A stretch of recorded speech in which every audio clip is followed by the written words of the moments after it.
जी, अस्सलाम वालेकुम। तो हमारी वीडियो सीरीज़ जो चल रही थी, कुछ ब्रेक के बाद हम दोबारा स्टार्ट करने लगे हैं। और काफ़ी चीज़ें ऐसी हैं जिन पे बहुत ज़्यादा हमारी जनरल पब्लिक की अवेयरनेस चाहिए है। उनमें सबसे इम्पोर्टेंट, अगर हम बच्चों की बीमारियों के बारे में अगर स्टार्ट करते हैं, तो जो ज़्यादा बीमारियां प्रॉब्लम कर रही हैं हमारी पॉपुलेशन में, स्पेशली पाकिस्तान या जितने भी हमारे गरीब ममालिक हैं उनमें, वो होती हैं वो बीमारियां जो बच्चे जब माँ के पेट में होती हैं तो उनमें जो डिफ़ेक्ट पैदा होती हैं, जो जिनको हम कंजेनिटल डिफ़ेक्ट कहते हैं। उसमें सबसे बड़ी वजह ये है कि हमारे यहाँ खुराक की कमी है, बच्चे ज़्यादा होते हैं, देहातों की औरतों की जल्दी उम्र में शादियाँ हो जाती हैं, फिर बच्चों में वक्फ़ा नहीं होता, जिसकी वजह से, और इस तरह के और बहुत से मसाइल हैं जिनकी वजह से बच्चों में बीमारियाँ पैदाइशी तौर पे नकाइस पैदा होना शुरू हो जाते हैं। और उसके बाद फिर हमारे ना तो जनरल पब्लिक को अवेयरनेस है कि ड्यूरिंग प्रेगनेंसी, हमल के दौरान, कि अल्ट्रासाउंड करवाया जाए, टाइम पे अल्ट्रासाउंड करवाया जाए, और फिर अल्ट्रासाउंड में क्या क्या चीज़ें देखनी चाहिए जिनसे वो बीमारियां पिक हो जाती हैं, पता चल जाता है जब बच्चा अभी माँ के पेट में है। उनमें से बहुत सी बीमारियां इतनी सीरियस होती हैं कि अगर वो जल्दी पिक हो जाएं तो उसमें मेडिकली और लीगली अलाउड है कि आप उस हमल को ख़त्म करवा सकते हैं, अस्काते हमल कराया जा सकता है। और मजहबी तौर पे भी इस पे बहुत से उलमा के फतवे भी मौजूद हैं। एक स्पेसिफिक पीरियड है, एक टाइम है, उससे पहले पहले अगर आपको पता लग जाता है कि बच्चे में इतना सीरियस किस्म की बीमारियां हैं तो अस्काते हमल किया जा सकता है। अब हमारे यहाँ प्रॉब्लम ये होती है कि हम अल्ट्रासाउंड तो करवाते हैं, लेकिन अल्ट्रासाउंड करवाने का जो मकसद है हमारा, वो सिर्फ सिंपल और एक होता है कि हमें सिर्फ ये बता दे डॉक्टर कि जी जो बच्चा है वो लड़का है या लड़की है। इसके अलावा हमारा कोई कंसर्न नहीं होता, हम नहीं पूछते। और बहुत से डॉक्टर हजरात जो हैं वो भी क्वालिफाइड नहीं होते, जो कि क्वालिफाइड होने चाहिए अल्ट्रासाउंड में या रेडियोलॉजी में जिनको हम कहते हैं। तो वो भी सिर्फ यही एक दो चीज़ें बता के घर वालों को खुश करके भेज देते हैं। देखिए, मुख्तलिफ़ टाइमिंग में मुख्तलिफ़ अल्ट्रासाउंड होते हैं हमल के दौरान, जिनकी बहुत इंपॉर्टेंस होती है। तो मेरा आज का टॉपिक है सिर्फ वो अल्ट्रासाउंड करवाना जिसमें बीमारियां पिक हो सकती हैं, पता चल सकता है उनमें। उस वो जो अल्ट्रासाउंड है उसको हम कहते हैं एनॉमली स्कैन। आमतौर पे स्टार्ट में जो पहला अल्ट्रासाउंड करवाया जाता है, जिसको डेटिंग स्कैन कहते हैं, जिस पे पता चलता है कि प्रेगनेंसी हो गई है, कितने हफ्ते की हुई है, बच्चा एक है या दो हैं, इस तरह के। डेटिंग स्कैन पे वो मेरा चूँकि फील्ड ही नहीं है, ना ही उसके साथ हमारा बच्चों के सर्जन्स का कोई वास्ता है, इसलिए उस पर मैं बात नहीं करूँगा। मैं बात करूँगा अनॉमली स्कैन पे। अनॉमली स्कैन कब करवाना चाहिए? सबसे इम्पॉर्टेंट पीरियड जिसमें बच्चे के सारे आज़ा बन चुके होते हैं, और अगर खुदा न खास्ता उनमें कोई डिफेक्ट हो तो वो भी इजीली पिक हो सकता है, वो है अनॉमली स्कैन पे। और ये जो पीरियड है अनॉमली स्कैन का, ये 16 हफ्ते से लेके 20 हफ्ते का पीरियड है, कि जब प्रेगनेंसी हमल 16 से 20, मतलब 4 से 5 महीने के दरमियान का जो टाइम है, इस पे ये अल्ट्रासाउंड करवाना चाहिए।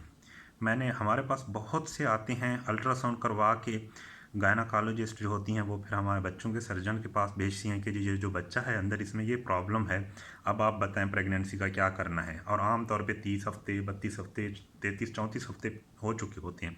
उस टाइम पे ना हम कुछ कर सकते हैं और ना जायज़ है कुछ करना, क्योंकि बच्चा पूरा बन चुका है और सब कुछ हो चुका है। बच्चा अपनी सांस भी ले सकता है पैदाइश के बाद। तो अगर फ़ायदा उस वक्त होता है जब टाइम पे कराया जाए। अब आम लोगों को पता होना चाहिए कि किस टाइम पे क्या करवाना है। तो 16 हफ्ते जब हो जाते हैं, 16 से 18 हफ्ते, 18 हफ्ते आइडियल टाइम है। 16 से 20 हफ्ते के दरमियान किसी भी टाइम, इवन 21 हफ्ते पे भी लोग कहते हैं, तो किसी भी टाइम आप एक अच्छे क्वालिफाइड रेडियोलॉजिस्ट के पास जाएं, अल्ट्रासाउंड स्पेशलिस्ट के पास जाएं और उसे जाके कहें मैंने एनॉमली स्कैन करवाना है। बहुत इंपॉर्टेंट है, आप उनको डिमांड दें कि मुझे एनॉमली स्कैन करवाना है। अनॉमली स्कैन पे आपको क्या क्या, जो डॉक्टर है आपको वो क्या कुछ देख सकता है, उनकी चंद इंपॉर्टेंट पॉइंट्स हैं जो मैं आपको बता देता हूँ कि क्या क्या देखा जा सकता है। देखें, स्टार्ट करते हैं सर से। अगर हम स्टार्ट कर लें तो जो सर की हड्डी है और जो अंदर ब्रेन है, दिमाग है, उसको कंप्लीट, उसकी इवेलुएशन, उसको देखा जा सकता है अल्ट्रासाउंड पे। और बहुत सी ऐसी बीमारियां हैं सर की और दिमाग की, जिनकी वजह से बच्चा पैदाइश के बाद भी ज़िंदा नहीं रह सकता। तो अगर ये टाइमली पिक हो जाता है तो बच्चे को आप टर्मिनेट प्रेगनेंसी को करवा सकते हैं, इसकाते हमल करवा सकते हैं। उससे माँ की सेहत पे भी और जो आगे ड्यूरेशन है, जो ज़ाया होना है टाइम, वो भी बचा जा सकता है। एक सबसे इम्पॉर्टेंट कंडीशन है जिसमें सर की हड्डी बनी ही नहीं होती, दिमाग खाली बाहर पड़ा होता है, जिसको हम एनेनकेफली कहते हैं। तो इस तरह की बीमारियां ऐसी हैं जो कि हमें टाइम पे पिक होनी चाहिए। उसके बाद सर से नीचे आते हैं तो चेहरा है। चेहरे के ऊपर ज़्यादा नहीं है बीमारियां, ख़ासतौर पे जो कटे हुए होंठ होते हैं जिसको हम क्लेफ्ट लिप कहते हैं, वो पिक किया जा सकता है। लेकिन अगर ना भी हो तो वो कोई इतना सीरियस इशू नहीं है पैदाइश के बाद। लेकिन एक होता है कि पैदाइश के वक्त एक जब बच्चा माँ या बाप के सामने आता है तो एक कटा हुआ होंठ देख के एक जो ट्रामा होता है, जो एक उस वक्त तो आपको परेशानी उठानी पड़ती है, उससे आप बच सकते हैं। आपको टाइमली पता होता है कि हाँ मेरा जो होने वाला बच्चा है उसमें ये प्रॉब्लम है।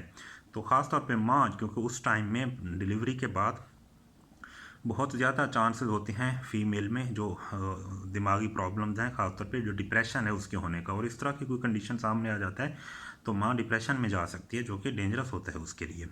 उसके बाद आ जाते हैं सर से नीचे, जो सबसे इम्पॉर्टेंट चीज़ है वो है रीढ़ की हड्डी, स्पाइन, और उसके अंदर जो मौजूद है स्पाइनल कॉर्ड, जिसको हम हराम मगज़ कहते हैं। देखें, बहुत सी बीमारियां हैं ख़ास तौर पे जिनको हम एक क्लास पूरी एक क्लास लेबल करते हैं कि ये न्यूरल ट्यूब डिफेक्ट्स हैं, या जिसको हम अगर स्पाइन के रिलेटेड कहें तो स्पाइना बाइफिडा है, जिसमें और 2-3 किस्में आ जाती हैं। तो उसमें भी पता चल जाता है। ये भी एक डेंजरस चीज़ होती है, आपको पहले पता होना चाहिए। बच्चा जब डिलीवर होता है तो इमीडिएटली उसकी सर्जरी करवानी चाहिए। जितना लेट कर देते हैं उतना प्रॉब्लम। अब जो डेवलप्ड दुनिया है वहाँ तो फीटल सर्जरी हो रही है। फीटल सर्जरी का मतलब ये होता है कि बच्चा माँ के पेट में है, एक बीमारी खासतौर पे जो इस तरह की है, न्यूरल ट्यूब डिफेक्ट है, ये पता चल गई है, मेनिंगोसील है या माइलोमेनिंगोसील है, ये पता चल गई है, तो वो उसी वक्त सी सेक्शन करते हैं, बच्चा माँ के पेट से निकालते हैं, उसकी सर्जरी करते हैं, दोबारा वापस रख के यूट्रस को, बच्चेदानी को बंद कर देते हैं। तो बाहर की दुनिया में तो ये हो रहा है, हमारे यहाँ ये अभी नहीं स्टार्ट हुआ। तो एटलीस्ट ये तो हो सकता है कि बच्चा जैसे ही पैदा हो 1 हफ्ते के अंदर अंदर उसकी सर्जरी हो जानी चाहिए। तो इसके लिए भी अल्ट्रासाउंड पे आपको अनोमली स्कैन पे पता चल जाता है कि बच्चे में ये प्रॉब्लम है। उसके बाद बच्चे का जो दिल है, दिल भी कंप्लीट बन चुका होता है 16 हफ्ते के बाद, और दिल के चारों खाने बन चुके होते हैं, उनके सारे वेल्व बन चुके होते हैं, और उनकी जो बड़ी खून की नालियां हैं वो सारी बन चुकी होती हैं। दिल के खानों में कोई प्रॉब्लम है, वेल्व में कोई प्रॉब्लम है, उनकी दीवारों में कोई प्रॉब्लम है, या खून की बड़ी नालियाँ जो हैं वो अपनी जगह पे नॉर्मल नहीं हैं, तो ये भी सारी जो मालूमात हैं ये भी एनॉमली स्कैन पे पता चल जाती हैं। और ये भी, इनमें से भी कुछ कंडीशंस बहुत ज़्यादा डेंजरस होती हैं, लाइफ थ्रेटनिंग होती हैं। तो एक मेंटली पहले प्रिपेयर्ड हो जाते हैं पेरेंट्स कि जैसे ही बच्चा डिलीवर होगा उसमें ये प्रॉब्लम एक्सपेक्टेड है, तो उसका प्रॉपर इलाज टाइम पे होना चाहिए। उसके बाद पेट में आ जाते हैं। पेट की जो पट्ठे हैं, जो आगे दीवार है, इनके डिफेक्ट होते हैं, जिसमें ख़ास बहुत कॉमन है, जिसको हम कहते हैं कि गैस्ट्रोशाइसिस है या एक्ज़म्फलोस है। ये भी वो कंडीशंस हैं जिनका आपको पहले पता होना चाहिए, क्योंकि इमीडिएटली ख़ास तौर पे जो गैस्ट्रोशाइसिस है वो कहते हैं कि जहाँ पे बच्चा डिलीवर हो रहा है वहीं पे उसकी फ़ौरन सर्जरी हो जानी चाहिए। क्यों? क्योंकि अगर आप 20 मिनट्स 30 मिनट्स लेट पहुँचते हैं तो आंतें पेट से बाहर पड़ी होती हैं, उनमें इतना ज़्यादा सोजिश हो जाती है, इतना वो स्वेलिंग हो जाती है कि फिर पेट बंद करके टाँके नहीं लगाए जा सकते। ये कॉमन प्रॉब्लम है, हमारे यहाँ बहुत ज़्यादा बच्चे आते हैं, देहातों से आते हैं, दूर से आते हैं, आंतें बाहर पड़ी होती हैं और वो फिर बंद नहीं हो सकती, और ऐसे बच्चों को फिर नहीं बचाया जा सकता। तो अगर पहले पता हो, उस हिसाब से डिलीवरी प्लान की जाती है कि फ़लाँ जगह, ऐसी जगह पे डिलीवरी की जाए जहाँ पे बच्चों का सर्जन अवेलेबल हो और फ़ौरन बच्चे का इलाज हो सके। तो ये भी बहुत इंपॉर्टेंट है कि आपको अल्ट्रासाउंड एनॉमली स्कैन ये बता देता है। फिर आ जाता है मैदा। मैदे की जो लोकेशन है पेट के अंदर वो इम्पॉर्टेंट होती है। बाज़ दफ़ा जो हमारी छाती और पेट के दरमियान में पट्टा है जो डिवाइड कर रहा है, दोनों को तकसीम कर रहा है, वो नहीं होता। उसके ना होने की वजह से जो मैदा है वो छाती में पड़ा होता है, और जब मैदा छाती में होता है तो फेफड़े नहीं बन पाते प्रॉपर, तो बच्चों को फेफड़े की बीमारियां भी साथ शुरू हो जाती हैं। तो ये भी टाइमली पता होना चाहिए ताकि फ़ौरन से उसको आप उसका इलाज करवा सकें, उसकी सर्जरी करवा सकें। ये भी एनॉमली स्कैन आपको बता देता है। उसके बाद आंतों की मुख्तलिफ बीमारियां हैं जो पैदाइशी होती हैं, वो भी एनॉमली स्कैन पे पता चल जाती हैं। फिर आ जाते हैं गुर्दे। एनॉमली स्कैन आपके दोनों गुर्दे भी चेक कर लेता है बच्चे के, और गुर्दों में अगर कोई प्रॉब्लम होती है वो भी पिक हो जाती है। फिर मसाना आ जाता है, मसाने को भी देख लेता है। मसाने की बीमारी होती है एक ख़ास तौर पे, जिसमें मसाना यूरिन बाहर नहीं निकाल रहा होता, तो वो भरा होता है, वो डिस्टेंडेड होता है, वो भी पिक हो जाती है। उसका भी इलाज इमीडिएटली आफ्टर बर्थ स्टार्ट हो जाना चाहिए। लेट होने की वजह से मसाना भी ख़राब होता है और फिर ऊपर गुर्दे भी ख़राब होने के चांसेस ज़्यादा होते हैं। इसके अलावा जो बाकी जर्नल कंडीशंस हैं, जैसे बच्चे के हाथ हैं, बाजू हैं, पाँव हैं, टांगे हैं, ये भी कंफर्म की जाती हैं कि इनमें भी खुदा न खास्ता कोई प्रॉब्लम नहीं है।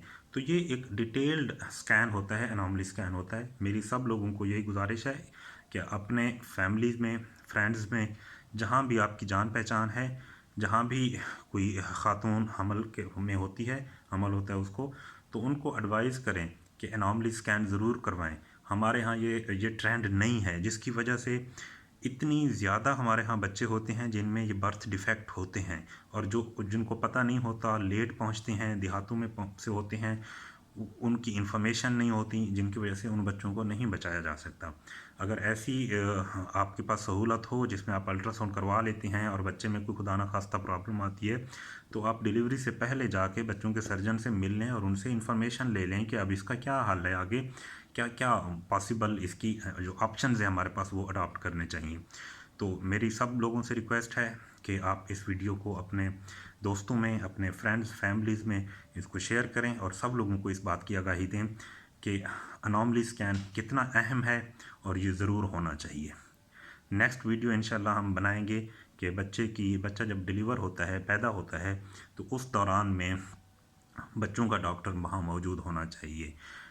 बच्चे को हम डिलीवर तो करवा लेते हैं, लेकिन बच्चों का डॉक्टर ना होने की वजह से बहुत सी प्रॉब्लम्स स्टार्ट हो जाती हैं।